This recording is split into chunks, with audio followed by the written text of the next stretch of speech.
A paz do Senhor, meus irmãos, você está na Catflix, dentro do curso do Médio de Teologia, módulo 2, Teologia do Antigo Testamento, aula de número 3.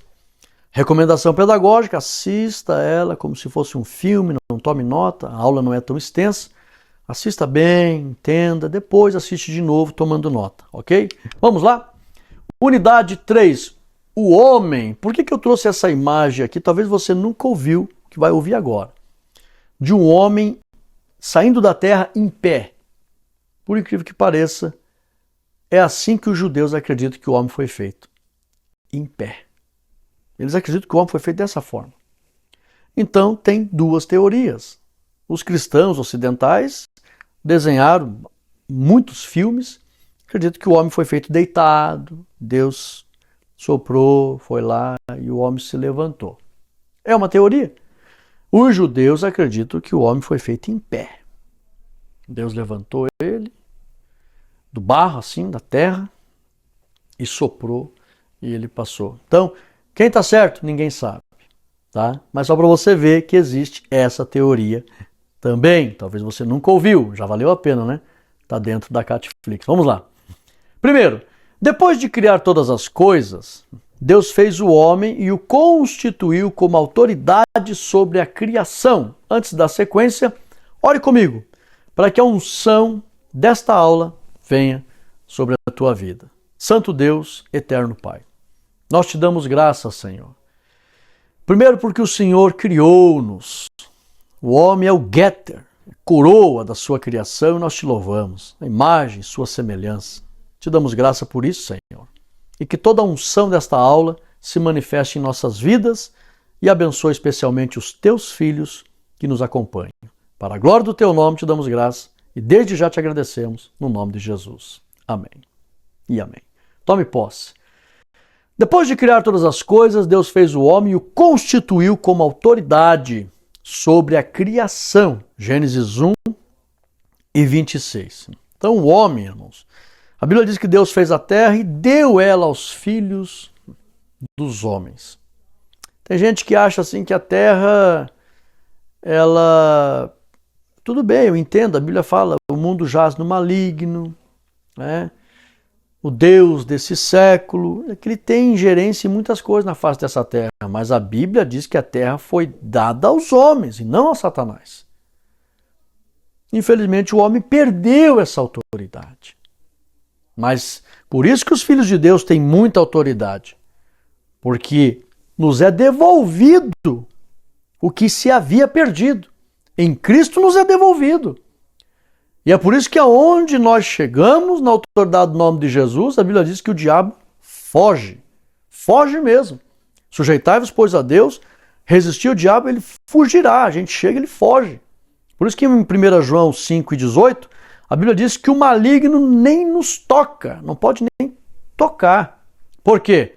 Porque em Cristo nós recuperamos a autoridade que foi perdida. Deus deu autoridade para o homem sobre a terra, sobre a criação. Incrível. Vamos lá. 2. Depois da queda, o homem perdeu essa autoridade. Acabei de falar.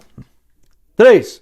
Somente quem mantém comunhão com Deus pode dele receber novamente essa autoridade. Conforme Gênesis 18, a 6, 18 ao 22. Deus falou para Noé, o governo está na tua mão, Noé. Por isso nós chamamos de governo humano. Inclusive Deus colocou na mão de Noé o direito de, se algum homem não querer convívio social e se tornar uma ameaça, começar a ferir, pode tirar ele do meio de vocês também. Quem com ferro ferir, a ferro será ferido. Então Deus colocou o governo na mão do homem para legislar na terra. Olha só, a autoridade que tem o homem, autoridade legal para representar a Deus. Eu amo teologia do Antigo Testamento, que nós vamos estudando sobre Deus e o relacionamento do homem com Deus. E nesse relacionamento Deus deu autoridade para o homem. Autoridade, que é um poder facultado. Tá? Autoridade. Deus nos concede esse poder. Vamos para frente. Imago Dei, imagem de Deus. Tá? Isso aqui é uma expressão latina. Essa imagem consiste em, vamos aprender aqui que isso aqui é muito edificante. Letra A, ser pessoal com autoconsciência para conhecer, pensar e agir. Nós somos a imagem e semelhança de Deus no aspecto moral, de maneira que nós conhecemos, entendemos, né? Pensamos, raciocinamos e podemos, de acordo com esse raciocínio, agir. Deus é assim. Os animais não são assim, os minerais não são assim, os vegetais não são assim. Deus é assim e criou o homem dessa forma também. O homem é o Getter, né? A coroa da criação de Deus. Em língua hebraica, coroa é Getter. O que acontece? Na gangorra da criação, primeiro dia Deus criou coisas de cima, segundo dia coisas de baixo, terceiro dia coisas de cima, quarto dia coisas de baixo, uma gangorra. Quinto dia coisas de cima, sexto dia coisas de baixo, o homem foi feito da terra no sexto dia. E aí Deus, o que ele fez? Ele equilibrou o universo no homem, equilibrou o universo no homem, porque ele pegou no sexto dia um elemento espiritual, que é o espírito do homem, que é uma fagulha do Espírito Santo de Deus, saiu de dentro de Deus, pegou o elemento das coisas de cima e juntou nas coisas de baixo, o barro. E aí Deus equilibra o universo no homem. Por isso que o homem é a coroa da criação de Deus. Então este homem, esta imagem e semelhança diz respeito a conhecer, pensar e agir. Letra B, ser moralmente correto, porque existe o mal, não foi Deus que criou o mal. Já ensinei isso em lição de escola dominical, também em outras aulas. Deus criou tudo perfeito, tudo bom. A Bíblia dá testemunho disso, viu? Deus que era bom. O profeta diz, Deus criou tudo perfeito. Então o que aconteceu, Rodrigo? Quem criou o mal? O mal é a deturpação do bem. Quem deturpou o bem foi Lúcifer. Essa palavra nem existe nos originais, mas foi aquele querubim ungido. Mas como que a Bíblia diz que Deus criou o bem e criou o mal? Não, quando o profeta fala isso, eu faço o bem, faço o mal, crio a luz, crio as trevas, ali é juízo e bênção. Eu faço o bem, eu abençoo quem é digno de ser abençoado, mas eu faço o mal, eu vou punir os desobedientes. Não está falando do mal universal. As pessoas interpretam errado a Bíblia. Deus não criou o mal universal. Não. Ser moralmente correto, porque nós sabemos que existe o mal, mas sabemos que existe o bem. A Bíblia diz, há caminhos que ao homem parece direito. Então existe o correto e o errado. Então nós procuramos o correto. Isso é ser a imagem e semelhança de Deus. Sempre procurar o correto, o que é verdadeiro. Ser moralmente correto, mas que depois da queda, isso foi perdido. Contudo, vem sendo restaurado em Cristo. Então é possível hoje eu desejar ser correto? Lógico que é. É o plano da recuperação da humanidade através da redenção. Esse é o projeto. Então em Efésios 4:24, Colossenses 3:10, eu me torno moralmente correto em Cristo. Sozinho o homem não pode nada. C. Domínio sobre o meio ambiente. Deus concedeu isso para o ser humano, conforme Gênesis 1:28, e o homem faz coisas tremendas mesmo, né? Letra D. Ser eterno. Oh, maravilha! O ser humano é eterno, irmãos. Todo ser humano é eterno. A questão é onde o ser humano passará a eternidade. E nós, que obedecemos a Deus com prazer, cremos que passaremos a eternidade com Deus no seu reino. 1 Timóteo 6:12, 1 João 2:25. Então a imagem de Deus diz respeito a isso. Nós temos autoconsciência, nós somos moralmente corretos, nós temos domínio sobre o meio ambiente e tem que tomar posse dessas verdades, viu? Tem crente que acha, eu não sou nada, não posso nada. Meu Deus, vamos tomar posse dessa bênção que nós temos por sermos o Imago Dei, a imagem de Deus. E vamos ter ânimo, ousadia e confiança, porque tudo isso é presente de Deus para os seus filhos. Foi perdido com a queda, mas recuperado em Cristo. Aleluia! Então, Confere lá 1 Timóteo 6:12, 1 João 2:25. Vamos para frente? A teologia patrística. Vamos entender aqui como que nos primeiros séculos da igreja os cristãos olhavam para os estudos da teologia. Vamos lá. Para Santo Agostinho, lá no quarto século até o quinto século, o homem reflete a Santíssima Trindade. E está correto. Está correto. O homem reflete. Por exemplo, para refletir o Pai, nós não somos filhos? Nós não geramos filhos? Geramos. Algo que nem os anjos. Depois você vai anotar isso, tá? Você nunca ouviu o que você vai ouvir agora. Nem os anjos têm a capacidade de gerar vida.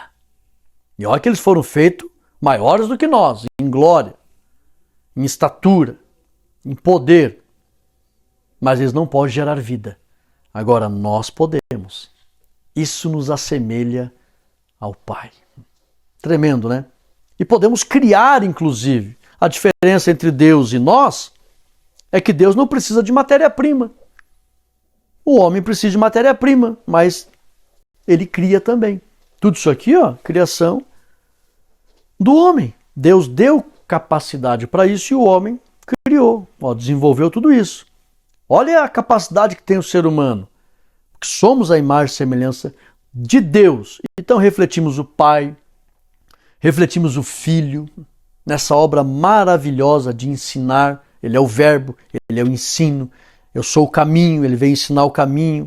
Nós podemos ser corretos também como filho.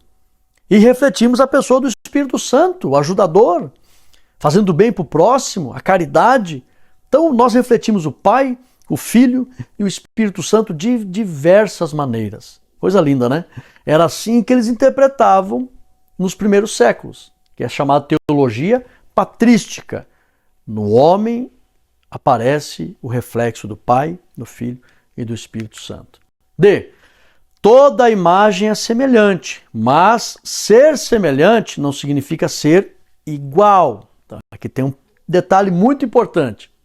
Eu não posso achar que eu sou um Deus. Não. Esse é o problema de muitas pessoas que não estudam teologia da forma correta. Tem pessoas que se exaltam. O que aconteceu com Lúcifer? Imagine, eu vou, dentro de poucos dias, vou subir na Catflix, a gente está sempre com o propósito de subir conteúdo novo. Vou colocar um estudo ali sobre os 3 poderes do louvor. E falo muito de Lúcifer ali. Ele era o único ser no universo. Por isso que ele achou que ele era Deus. Que saía som dele e esse som se transformava em instrumentos. E ele achou que ele tinha o poder de criar as coisas do nada também. Nunca ouvi isso, pastor Rodrigo. Vai aprender. A Bíblia diz que os instrumentos foram nele criados. Ou seja, nele, saíam dele. Então esses instrumentos saíam dele, foram criados. E outra coisa, ele reluzia muitas cores. Ele caminhava, saía dele, as coisas se materializavam, os instrumentos foram feitos nele. E muitas cores, então achava, não existe outro ser igual. Ele é Deus também. Por isso que ele conseguiu convencer a terça parte dos anjos. Tinha que ter algo bem compreensível para eles acreditarem. Não, é Deus também. Tremendo. Mas essa vontade de ser Deus, ele colocou em Adão e Eva. E até hoje todo ser humano tem o desejo de querer ser reconhecido e querer ser grande. Quando a gente vai estudar sobre teologia do Antigo Testamento, nós somos o imago Dei, a imagem de Deus. Ser semelhante não significa ser igual. Nós não somos Deus. Não somos Deus. Não. Semelhante. Com toda humildade, com toda submissão. Temos ousadia, temos autoridade, mas não somos Deus. Somos filhos de Deus. Amém? Vamos lá? A teologia católica, vamos dar uma olhadinha, porque a Igreja Católica predominou aí séculos, né, no mundo antigo, a sua teologia. Tomás de Aquino, 1225 a 1274, ressaltou que Adão necessitava da ajuda de Deus para recuperar a comunhão, mas tal ajuda dependia da decisão de Adão em crer e obedecer. Muito coerente a análise. Tomás de Aquino, né? Foi considerado um homem bem temente a Deus. Ele entrou um dia na sala do Papa e o Papa estava com tesouros na mesa. Historiadores comentam isso. Ele disse que o Papa olhou para ele e disse: olha, Thomas, não precisamos mais dizer não temos prata e nem ouro. E Thomas disse: mas não temos condições de dizer em nome de Jesus, levanta e anda. Me emociono com isso. Que é uma realidade. Muitas pessoas, eu digo para Deus: Senhor, se não houver poder na minha vida para se manifestar o reino, tem algo muito errado com a minha vida. Porque a proposta de Deus é que o seu poder se manifeste na nossa vida naturalmente, com frequência. Eu sempre costumo dizer, uma pequena fé te levará para o céu, mas uma grande fé, que é o propósito do Evangelho, trará o céu para a tua vida, aqui nessa terra. Então o poder de Deus é algo comum entre os filhos de Deus. E Thomas disse: mas também não podemos dizer, né? Em nome de Jesus, levanta e anda. E muitas igrejas estão vivendo isso. Não tem mais poder de Deus. Aqui a análise é coerente, né? Letra B. Ainda a graça de Deus é independente do mérito humano. Corretíssimo. Não é por mérito, é por misericórdia que Deus concede os seus favores. Então a teologia dessa época, com Tomás de Aquino, ainda tinha uma análise coerente. Vamos lá. A teologia da reforma. Muito bom esse filme, eu aconselho vocês a assistirem, né? Eu pretendo no futuro, dentro da Catflix, colocar uma seção de filmes evangélicos ali. Estamos lutando para conseguir o direito desses filmes. É muito caro, mas eu quero ter um ambiente de só filmes evangélicos, né? Não existe uma plataforma no mundo hoje só com filmes evangélicos. Então me ajude em oração para que dentro da Catflix eu possa oferecer para os irmãos também esse conteúdo. Não estou prometendo quando, mas há um desejo forte. Esse filme é muito bom, tá? Lutero. Muito bom mesmo. Para Calvino, 1509 a 1564, isso aqui está falando da reforma, tá? A imagem de Deus no homem se encontra na alma. Isso significava tudo aquilo que nos distingue dos animais. E está correto. Porque nós não somos a imagem e semelhança de Deus no aspecto físico. Porque Deus é espírito. A Bíblia fala sobre isso. Então não é no aspecto físico. É no aspecto moral. Está dentro da alma do ser humano a capacidade, como já falamos no início, de conhecer, de pensar, de agir. Essa era a teologia da reforma. Para Lutero, 1483 a 1546, o homem era como os anjos, mas tornou-se como os animais. Lutero foi um pouquinho radical, né? Foi um pouquinho radical. Ele estava olhando só para a questão da queda. Ele não estava fazendo uma análise da recuperação em Cristo, né? Então ele achou assim, foi feito mesmo perfeito, em santidade, mas aí acaba, e o próprio apóstolo Paulo diz mesmo, que no pecado tem homens que desceram ao mais baixo nível de moralidade, deturparam todos os padrões. Infelizmente tem algumas listas negras da Bíblia que Paulo menciona como está o estado do homem pecador. Mas em Cristo nós sabemos que o homem se recuperou, está almejando aquele alvo de imutabilidade que eu ensinei, lembra? Não haver mais nenhuma possibilidade de sair da pureza, sair da retidão, sair da bondade, sair do amor pleno, da fidelidade e assim por diante. Então a teologia da reforma olhava dessa forma para o homem em relação à semelhança de Deus. Teologia moderna e contemporânea. Vamos dar uma analisada como que, a partir do século XIX, começaram a olhar para a teologia em relação a Deus, o homem e vice-versa. Para Émile Brunet, teólogo suíço, a imagem de Deus no homem é apenas um ponto de contato da divindade no homem. Não há uma concordância entre o meio teológico que isso aqui seja algo realmente coerente, né? Apenas um ponto de contato. Não é um ponto de contato. O próprio Deus habita em nós. Habita. A Bíblia diz que nós somos feitos para ser morada de Deus em espírito. Então não é um ponto de contato que infelizmente alguns evangélicos clássicos, tradicionais, não acreditam nem na atualidade dos dons do Espírito, porque analisam dessa forma. Não, é um contato simples, né, que dirige a nossa vida e Deus fala conosco esporadicamente pela sua palavra, de forma literal. Então isso aqui existe contato entre Deus e o homem? Existe, mas só um ponto de contato para poucas experiências, nós não concordamos, tá? Mas existiu isso. Existiu. Letra B. Para Karl Barth, outro teólogo suíço, com a perca da imagem de Deus, vem a corrupção total do homem. Contudo, a bondade essencial do homem não pode ser destruída. Eu não concordo com tudo que ele fala aqui. Por quê? Corrupção total do homem ocorreu? Ocorreu. Mas em Cristo há uma recuperação. E essa recuperação é em Cristo, por causa de Cristo, pelo seu Espírito. Não existe a possibilidade exclusivamente por causa do homem, o homem recuperar isso. Então aqui, contudo, a bondade essencial do homem não pode ser destruída. Como se não, a bondade essencial do homem, existe algo lá dentro que é do homem, e isso aí vai garantir para ele a vida eterna. Não, irmãos, o homem não pode nada. Nada. Jesus falou, sem mim nada podeis fazer. Só para você ter essa análise, mas havia essa análise nessa época.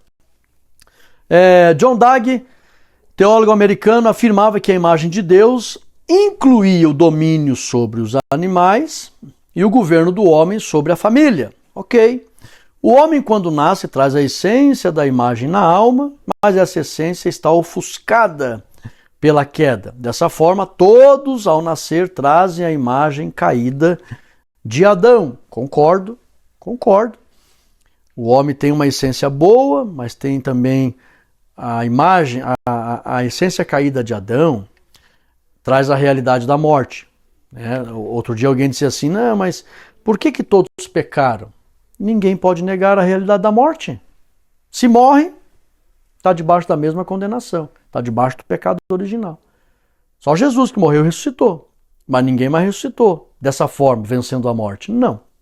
Então, a realidade do pecado original está provada com a realidade da morte. Mas o que acontece? Quando o homem nasce, ele traz uma bondade dentro dele, por isso que Jesus até falou que o reino dos céus é das crianças, quando tem ali a inocência, está a bondade de Deus no coração do ser humano. Mas com o passar do tempo, essa bondade ela fica ofuscada, né? E aí, lamentavelmente, nós precisamos da obra de Cristo em nós para limpar essa bondade que está dentro do coração do ser humano. E Paulo fala sobre isso no início da carta aos Romanos, que a vontade de Deus está no coração de cada ser humano quando eles nascem. Vamos lá? Letra D. Paul Gilley. A imagem de Deus no homem aparece pela inteligência, emoções, livre-arbítrio. Contudo, pela queda, tudo foi afetado. Concordamos plenamente. Tudo foi afetado, mas em Cristo tudo pode ser recuperado. Então, a teologia moderna e contemporânea em relação ao relacionamento de Deus com o homem e essa questão da imagem e semelhança de Deus.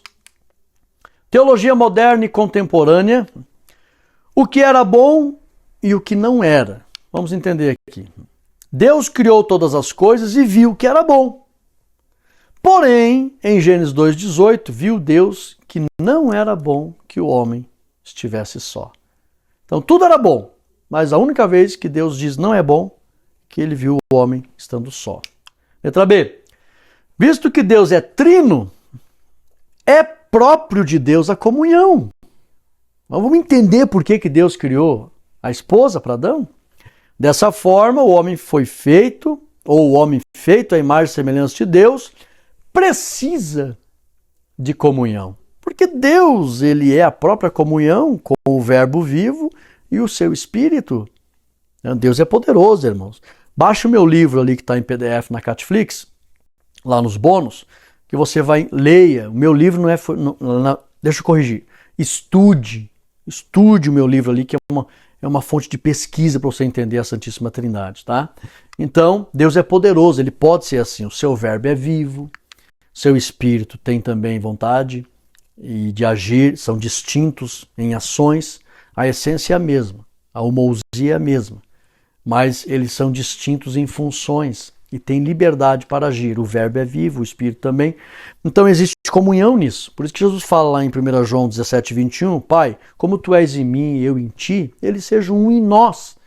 Então a comunhão faz parte da realidade da existência de Deus.